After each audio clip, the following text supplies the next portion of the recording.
जटणी विकास परिषद पक्षर आयोजित होती चतुर्थ पथ उत्सव। यह पथ उत्सव को होली और दोल समर्पित करा जटणी लुकायित प्रतिभा को आगक आने सहित व्यस्तमय जीवन किसी समय निजक सामिल कर रिलैक्स कर सुजोग नहीं जटणी बासिंदा। यह अवसर में विभिन्न लोककला देखा मिलता।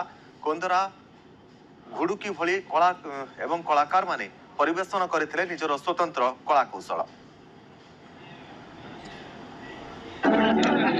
जटणी आयोजित होती चतुर्थ पथ महोत्सव।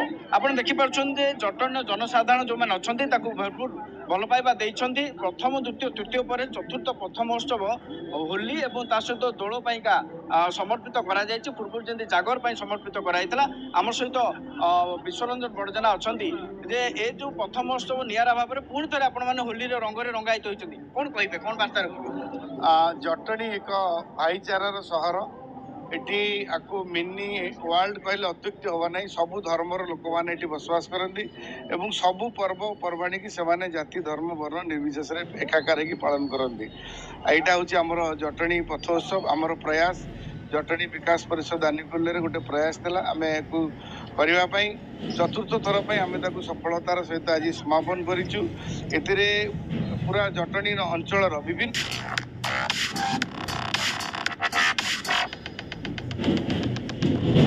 पथोत्सव गोटे निरा परिचय सृष्टि कर उद्देश्य थिला एटी जो लुकायित प्रतिभा मान राजरास्ता को आने और प्रतिभा को सारा देश विदेश पहुँचेगा।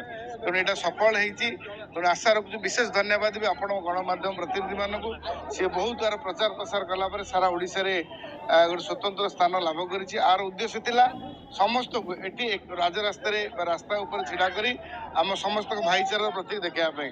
तेणु सफल बर्तमान होली पुणी थे आप खेल सुजोग पाई प्रथम देखु जो चतुर्थ पथोत्सव करागला जेहेतु यहाँ दोल पूर्णिमा चली जो होलीर मल होलीटा को आम पुणी केमती खेली पारू से आमर नेता आमर जी मेन पुरोधा जी आरंभ करते लोक कला संस्कृति जो लुचि जाऊला केमती आगू आसो जटणी केमती विकास हम जटणी केमती आगू जीव से ध्यान देते आमर बड़ भाई विश्वरंजन बड़जना लुलु भाई नेतृत्व में और आउ जड़े समाजसेवी आमर बड़ भाई उमाकांत पट्टनायक मिलमिशी जो उद्यम टी करते विकास परिषद को लेकिन आमर यहाँ करा निश्चित भाव में जो प्रयास आरंभ कर सफल कर कौन कहे जो प्रयास आरंभ कर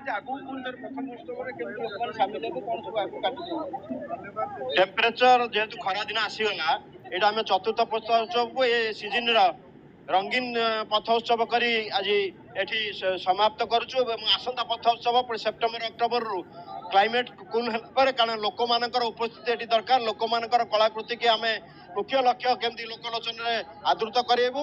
तेणु आसंता जो पंचम पथोत्सव सेप्टेम्बर अक्टोबर आरंभ हो विराट आयोजन आम करने को जाऊँ। ता पूर्व ये खरा दिन लोक मान जल सेवा दहीपणा सेवा एवं जहाँ जो दरकार पड़ो आम नुआ इनोवेटिव आइडिया ये 4 मास खरा दिन आम लोक मान सहित रही आग को पंचम पथोत्सव प्रिपेयर हेबू। से गोटे आपण से सिक्रेट रोटे भल पथोत्सव गोटे आदृति करने आम चेष्टा करूँ। जय जगन्नाथ। देखो गोटे दोल विमान को ये स्थापन करा जायछि एवं दोल विमान पाखरे रंगर अबीर रखा जायछि। जो माने भी पथोत्सव रे शामिल होउछन्ति से माने रंग खेलुछन्ति एवं दोल जो रही वर्तमान विभिन्न ग्रामांचल रे मेलन अछि दोल विमान ने से माने जाई फगु अबीर पकाउछन्ति ठाकुर पाखरे से भली भाव में प्रतीक भाव में एक दोल को स्थापन कराइछि रास्ता उपरे एवं सबु वर्गर लोक एथरे शामिल होइछन्ति। जटणी पुलिस पक्षरु व्यापक सुरक्षा व्यवस्था ग्रहण करा जायछि कि भाव में कौन प्रकार अघटन न घटिबो से व्यापक व्यवस्था कराइछि।